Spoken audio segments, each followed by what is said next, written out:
Hello, I'm Ashley Thomas and welcome to my channel. If you want to follow a geek from Wales who just loves to talk about film, TV and just everything and anything geeky, then why not hit that subscribe button and hit the like button because it will help me out a lot. So, X-Men Dark Phoenix. First of all, I feel like I have to mention I've never read the Dark Phoenix storyline from the comics. I have never read that comic book series of stories, the Dark Phoenix saga. So I can't really compare this movie and how they adapted that story to the comic books. Obviously I've seen it in Last Stand and they've taken another shot of the story in this particular movie. But like I said, I'm just going in there as a fan of these movies. But like I said, I cannot compare it to the comic book. So I'm a big fan of these movies. I absolutely adored First Class. For me anyway, I think that movie is absolutely amazing. I loved it. And I really liked Days of Future Past as well. And I just love the deep themes that they explore. I mean, as a homosexual man myself, I can really relate to these movies, the stories, the characters, because they are, the mutants are sort of a metaphor, you could say, for homosexuality. That's how it comes across to me anyway. And sort of a lot of the themes that it explores and what these characters are going through, their journeys, I can sort of relate to as being someone who at one point was hidden, that I was hiding myself from society because of who I was. So, as a result of these movies exploring those themes, and they are there, but they're disguised as, these stories about mutants with special gifts.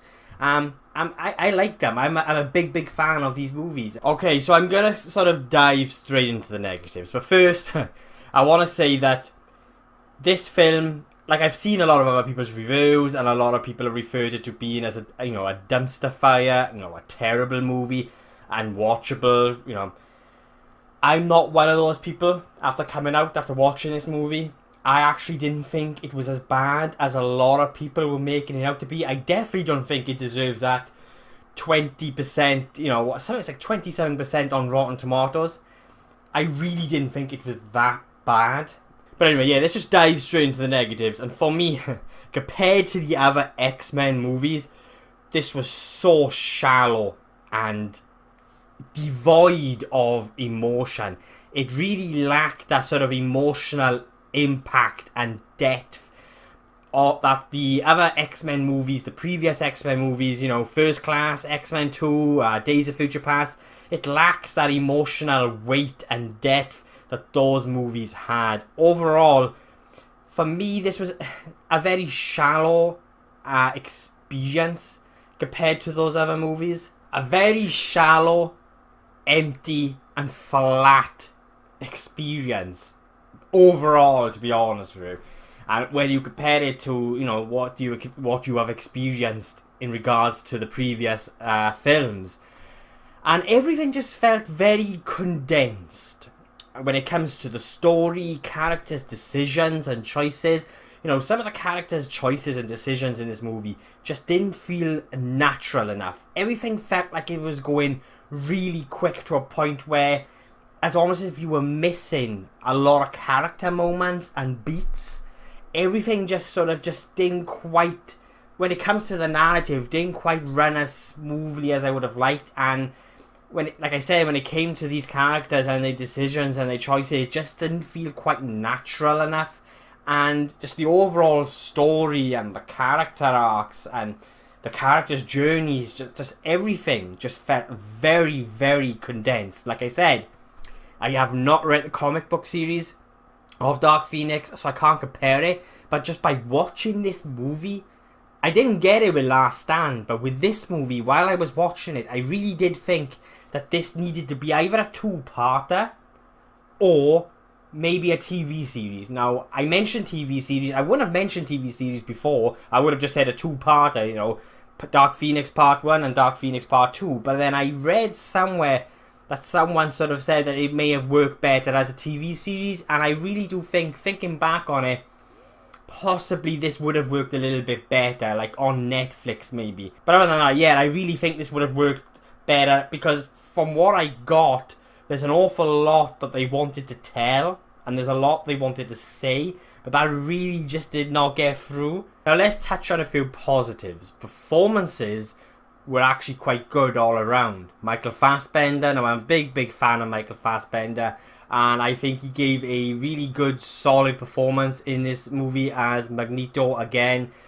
And, you know, you had some really intense moments which did require emotion. So when I say that this movie was devoid of more emotion, there are moments, there are very small moments throughout this film, character moments that have, you know, a particular there'll be a particular moment, for example, which requires a character to express quite a bit of emotion, and Michael Fassbender does a great job at doing that.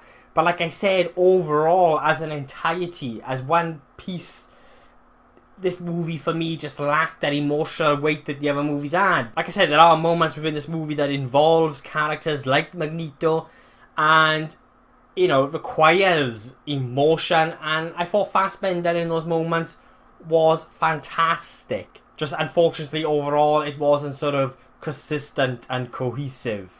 Sophie Turner as Jean Grey, the Dark Phoenix, I also liked her performance. I thought she was quite good, but it just sort of lacked the emotional impact that it needed. I didn't really care for the character like I should have, and that I wanted to. I really wanted to care for this character, but I just couldn't. And this is me going back to what I previously said. Everything just felt very condensed, and I think that's one of the reasons. Sophie Turner, her performance was actually really good. Unfortunately, what we saw of her character and how her character progressed for the story just didn't really develop the character enough. It didn't really dig deep enough into the character, and it just didn't do enough to get me emotionally invested into the character. And so yeah, when it came to that particular character, I was like, I'm trying to care for her, but I just can't. But when it came to the performance of what she was giving us, she was good. She was okay. You could see her trying her best. She was giving it her best. But just the character's journey just felt very rushed. The choices and decisions that her character as well as other characters made just felt very rushed and condensed. And it was like it just didn't give me chance or time as a viewer to sort of jump on board with these characters' stories and actually get emotionally invested into them. But I thought Sophie Turner actually did a good job. And James McAvoy as Professor X, Charles Xavier, was also really good. I dug his performance. And it's just a shame because you could see these really good performances. Like, they were really giving it their all. I mean, McAvoy was just great. Like, Michael Fassbender was great. Sophie Turner I thought was really good.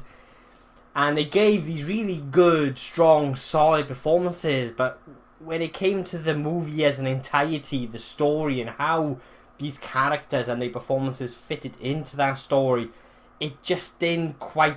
It just didn't work. It didn't quite work. And it's nothing to do with the actors and the performances they give. It's just the way in which the story was crafted and presented to us on the screen. So as these movies have progressed, and I'm starting way back from the first, Bryan Singer movie, X-Men, X-Men 2, Last Stand, then we get First Class.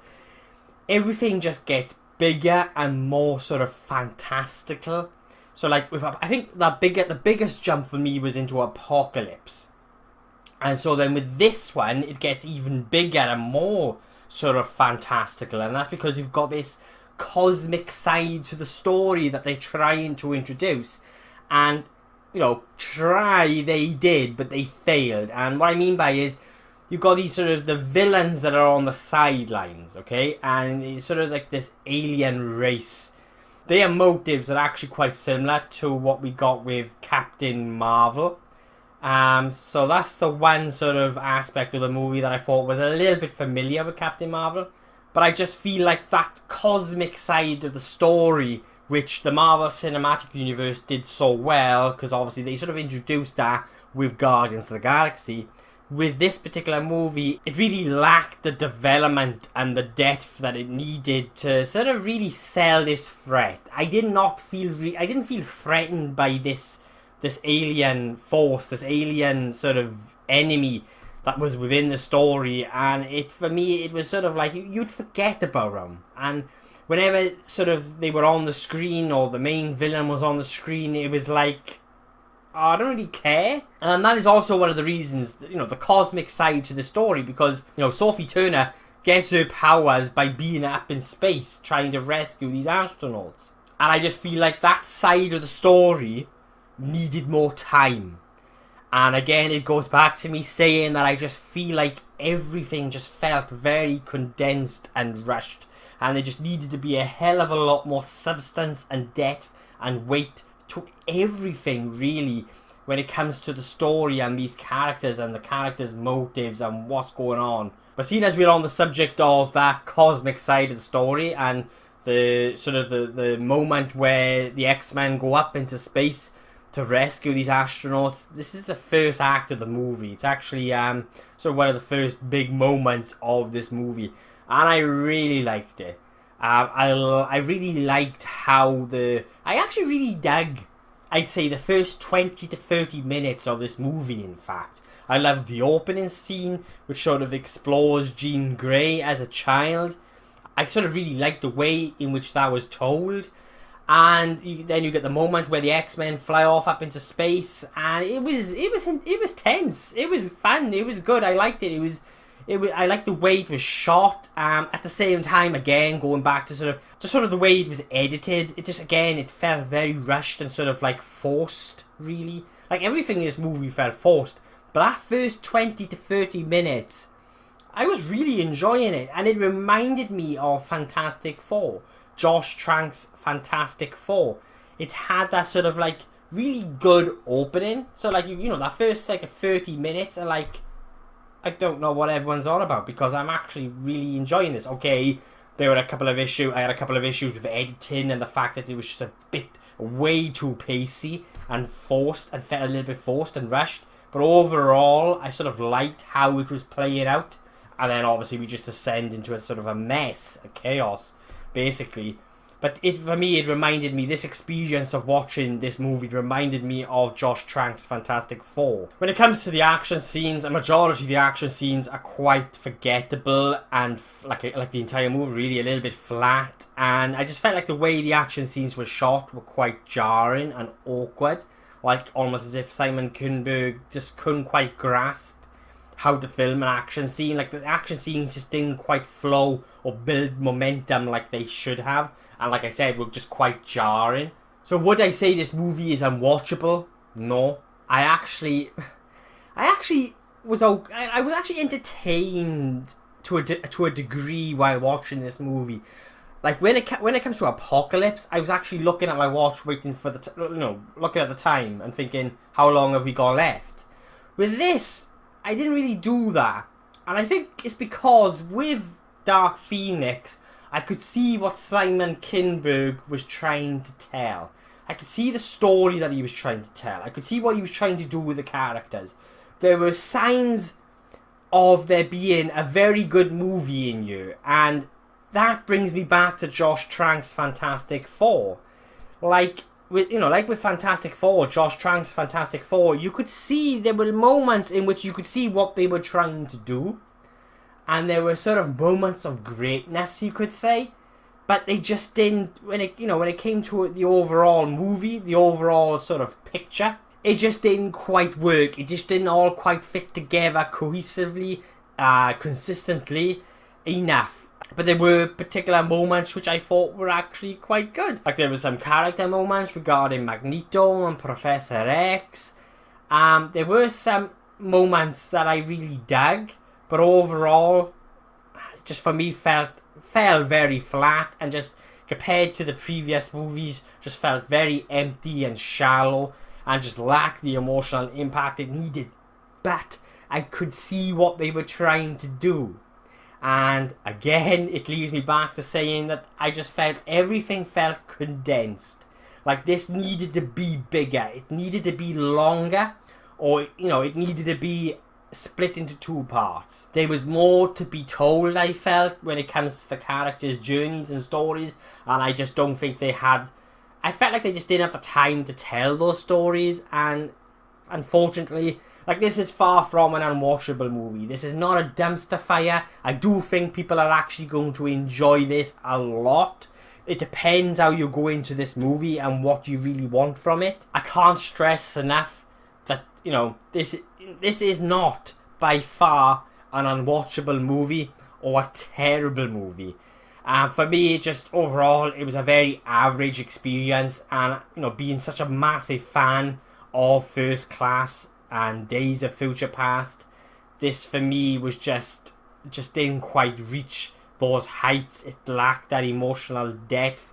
Those deep themes that those previous movies explored are sort of touched on but then forgotten about. So yeah, there were elements and moments that were there, and you could see what this could have been, what this film could have been, but it just failed to deliver. And unfortunately, it just reminded me of Josh Trank's Fantastic Four. Like, I actually remember really liking the first 30 to 40 minutes of Josh Trank's Fantastic Four, and then all of a sudden it was as if it was made by a completely different person.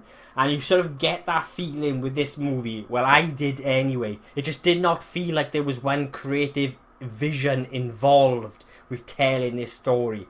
You could see, you could tell there was a bit of love there. There was that sort of love and passion to really tell this story. That was there, I felt.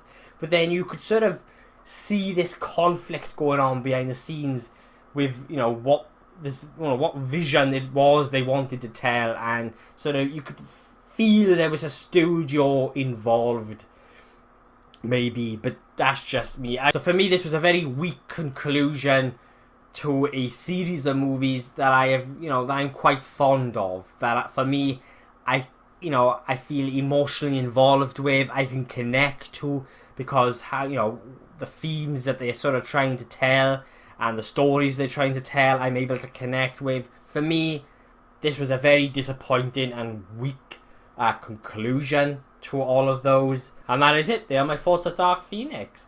Not unwatchable. Please go and see it. I do think there's a lot of people that are actually going to like this a hell of a lot more than I probably liked it. But I didn't hate it. I didn't hate this movie. I didn't love this movie. I just felt like it was a very sort of average movie that had a lot of trouble going on behind the scenes. And it just didn't come together quite as well as it should have. So yeah, they are my thoughts and opinions of X-Men Dark Phoenix. And I will be giving X-Men Dark Phoenix a 4.5 out of 10.